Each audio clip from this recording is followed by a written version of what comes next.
So it's Monday morning and we're going to school, are we, Cal? Yeah. You excited? Yeah. It's the start of a new week. We're going to do our best, are we? Yeah. I wanna be with you.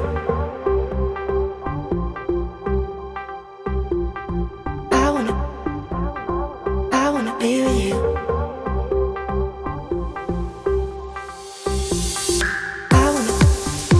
I wanna be with you.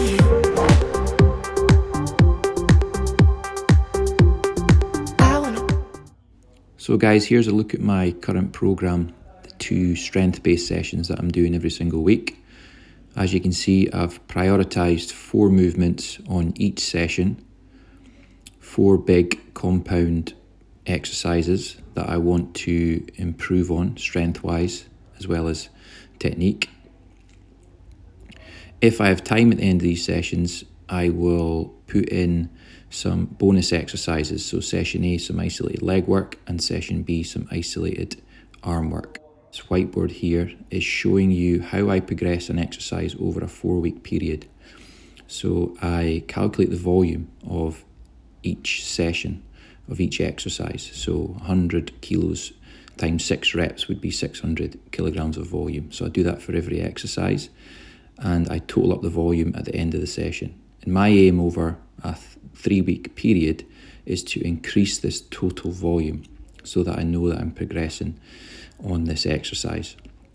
And you can see I've done that with the weights and the reps that I've been lifting while keeping the sets pretty much the same. You'll see week 4, the volume decreases as I use that as a deload, a recovery week. And this is a little chart just showing you that and explaining that in more detail. You can see that the intensity increases over a 3-week period and then drops.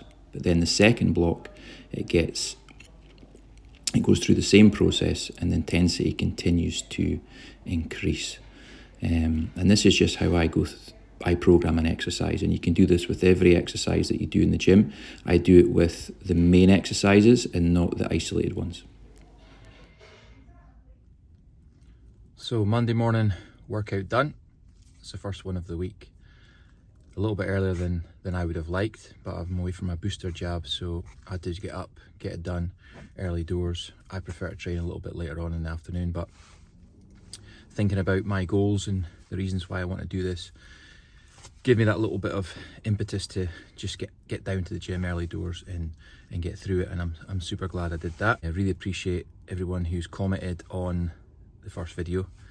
That's definitely gave me a little bit more motivation and a little bit of inspiration as well to keep going with this, so thanks for that, guys. You're not putting me on. Guys, this is Andy P, one of my long-term clients. How long have you been training again, Andy? 15 years maybe, since you started. How long have you been doing PT? Well, how come you're not in shape? I am in shape, Baz. I've taught you everything you know, didn't I? Absolutely.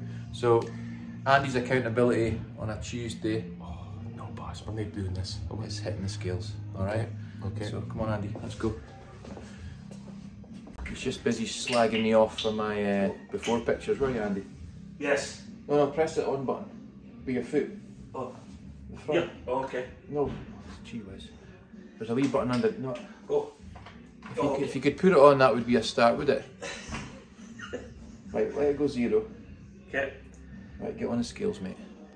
If this is a bad result, this will not be going on the video.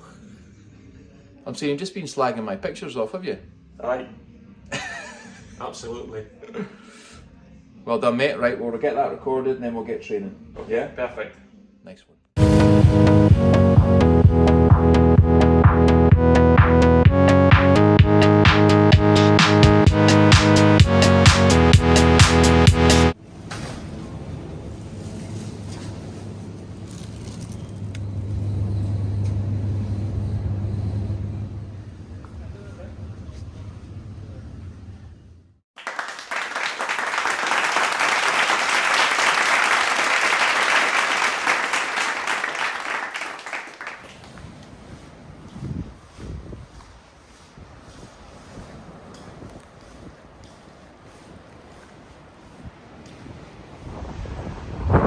training for me today, guys.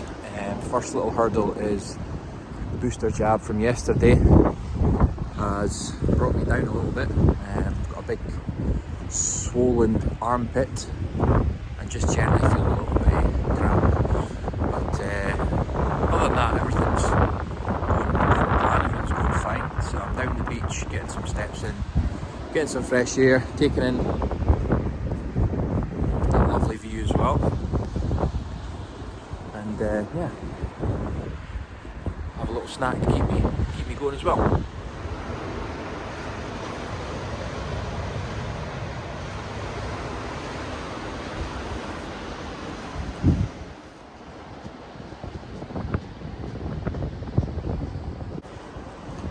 So a little message here, guys, when it comes to training and you're not feeling particularly well, or you've got an injury or a niggle, I think it's important to adapt around your situation. So if you find yourself, like myself, not really feeling 100%, feeling a bit under the weather, energy levels and strength levels definitely low, chances are training's maybe not going to go particularly well, and you might want to consider doing something slightly low key or less intense. So for example, I just went for a walk.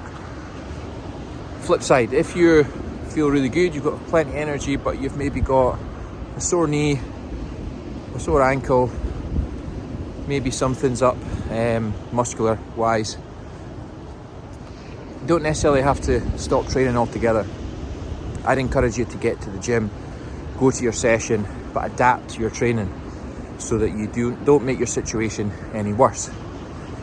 So that might mean taking out an exercise, swapping it for something else. It might mean focusing a little bit more on upper body than lower body if you've got a lower body issue, or vice versa. So always try and do what you can, adapt, keep moving, don't sit about feeling sorry for yourself, and remember your goals. So guys, one of the questions I keep getting is, am I going to track calories? Am I going to count macros? Am I going to set a calorie target? Yes, I am, but not at this stage yet. So I tried to get that message across in the first video, that baby steps are the key to progression long term. So yes, I'll progress to that, and I'll discuss why and help people do that as we go. But for now, that's not needed. It's not something I need to focus on or worry about. I just need to get some basics right, get my diet a little bit better, cut out the crap, build better habits, set some non-negotiables that I'm going to actually stick to long term before I delve a little bit deeper into tracking calories and tracking macros, etc. Think about it. If you want to run 10k, are you going to start day one by running 10k? No, you're not. You're going to start by maybe running a couple of k, or walking and running as a mixture. It's kind of like that. It's kind of a similar approach, and for me it's the most sensible approach and the most stress-free approach.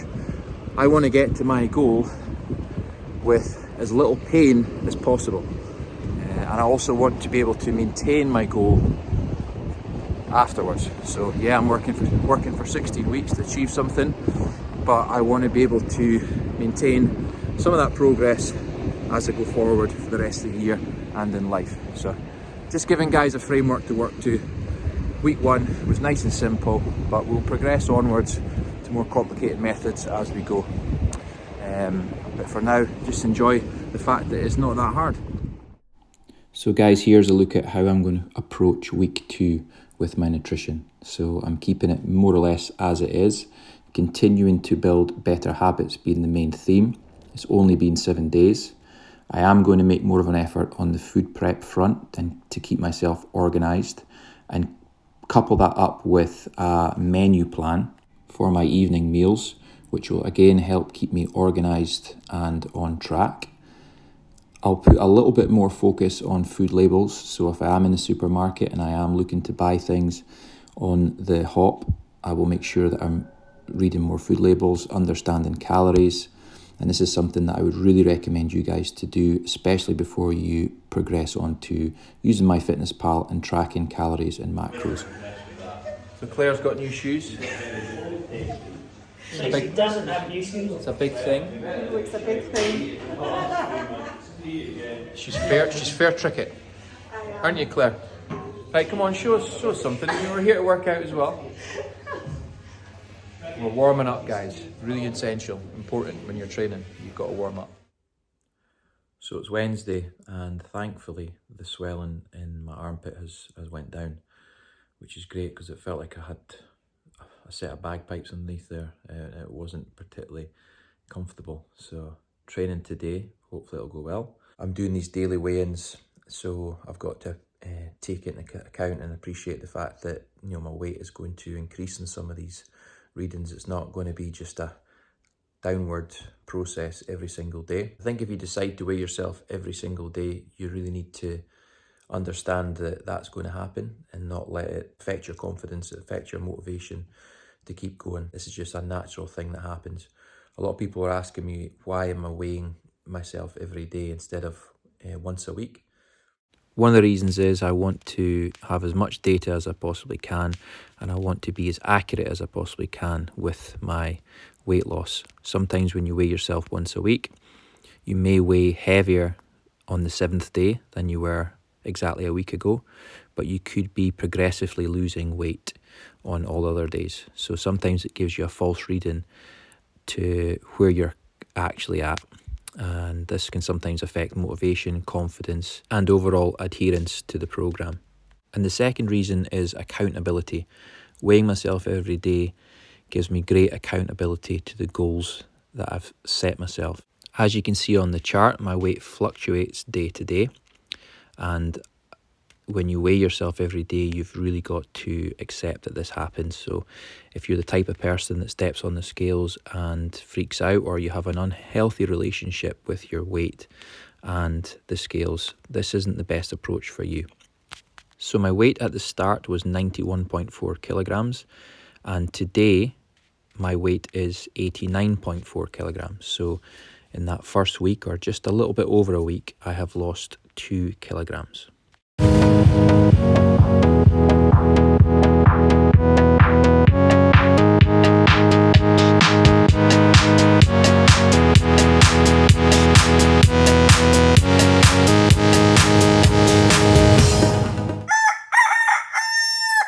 feel like I've been hit by a bus from that workout yesterday, which is a good thing in some ways because it makes you feel good that you've trained well and you've trained hard. In other ways, it sort of dents your motivation to get going and get moving and get training today. So if you do wake up with some negative thoughts, just remember they'll pass as soon as you get up and get going and start the day, as long as you get yourself in that positive frame of mind. A couple of things that I do to try and help with that is I can open both eyes now. Is start the day with a positive. So I'm going to have a big glass of water, whereas normally I would go straight for a coffee, and I've already got a bit of a dry mouth and probably a little bit dehydrated. So I'm going to start the day right with a positive by having a big glass of water. And then I'm going to write down the 5 most important things that I need to get done today. Sometimes I wake up and think, gee whiz, I've got a lot of things to do today, and it's a little bit stressful. And sometimes you just end up getting none of the most important things done. You get some other stuff done, or other things come into play, and the stuff that you really should be getting done gets pushed back and pushed back and pushed back. So I'm writing down 5 things, and I'm going to give them a little number in terms of priority, and I'm going to make sure I get those things done. Every time I've done that, it's made me feel more productive, more relaxed, more motivated, and I've just went about my day better. So yeah, I don't know if that helps you at all. Anyway, let's see what Thursday brings.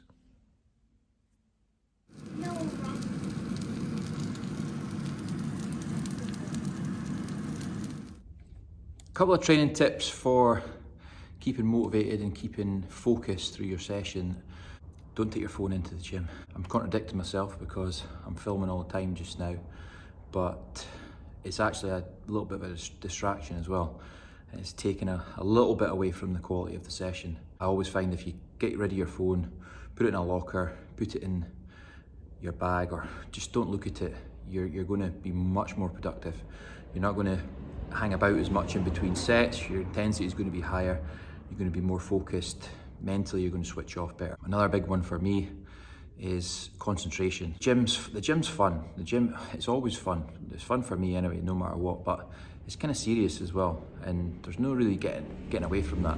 If you're lifting weights, if you're lifting heavy weights, there's a serious element to it, and you have to concentrate if you want to do it well. If you want to do it well, you want to progress, you want to improve your technique, you want to build muscle, you want to build strength, and you want to move on with your training, you have to concentrate on everything that you do. Every single repetition that you do has to have the same amount of concentration, no matter what weight is being lifted. This is something that 90% of us at least can improve on. It's probably only something that athletes are very good at, and even some of them are probably not so good at.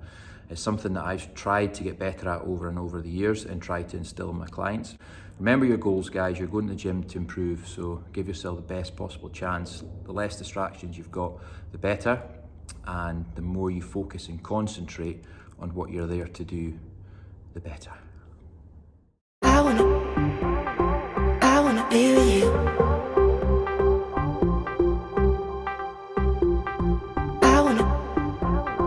I wanna be with you.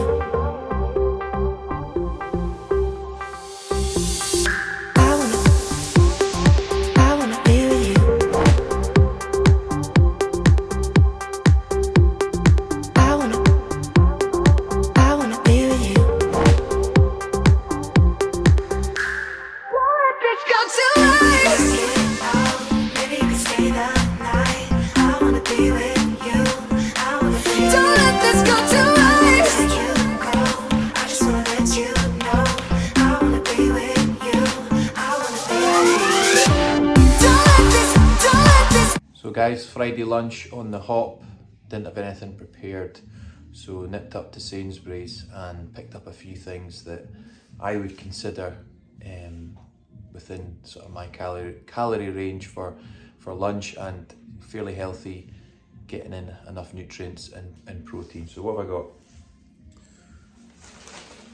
That's Chris there, he's just working away, earphones in. Working hard, Chris.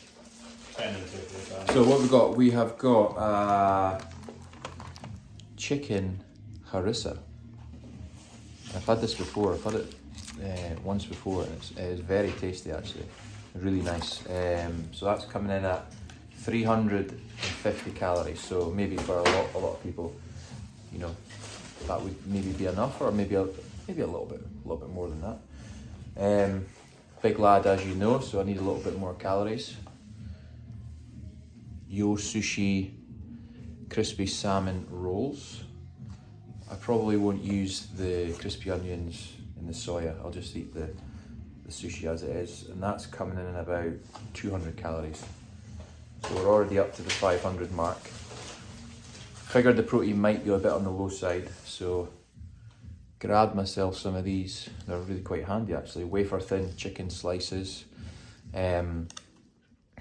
So that little pack is just under 15 grams of protein. So it's quite a good little protein hit when you want to get your protein up. Fat, obviously really low, 2 grams. Overall calories, about 80. All in, we're just about 600 calories there for lunch. And yeah, obviously it costs a little bit more than preparing it yourself, but I think if you're going out for lunch and you're picking things up from the supermarket, the best advice I could give you is start reading labels, start understanding labels and calorie values, what's high in fat, what's low in fat, what's high in carb, what's low in carb, are you getting enough protein from it, are you getting enough goodness from it, and kind of go from there.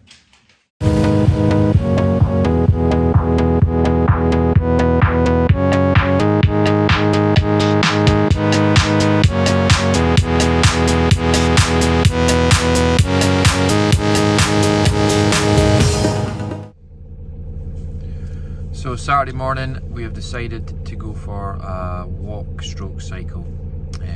Well, actually it'll be more like a jog for me because the boys will be on their bikes, won't you boys? Yeah. Yeah, and it's a new bike for you, Calm, is it? Uh-huh. Where did you get your bike from? From Santa. Hey, Daddy's going to be jogging alongside you, isn't he? Yep. Yeah, and Mummy's going to be walking somewhere, so we're all getting a little bit of exercise, a little bit of movement, getting our steps up. I'll just be jogging nice and easy alongside these two, who hopefully won't be going too fast. You're going to go too fast? I will go faster than you. I'm faster on a bike. You're faster on a bike than I'm running? First time on gears. Oh, you've got gears now, yeah, so it's easier for you, isn't it? So you can go uphill super fast.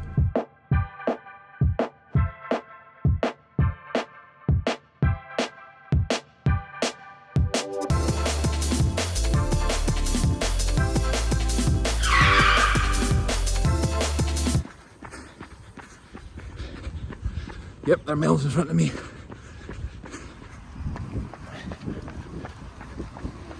I'm gonna beat you.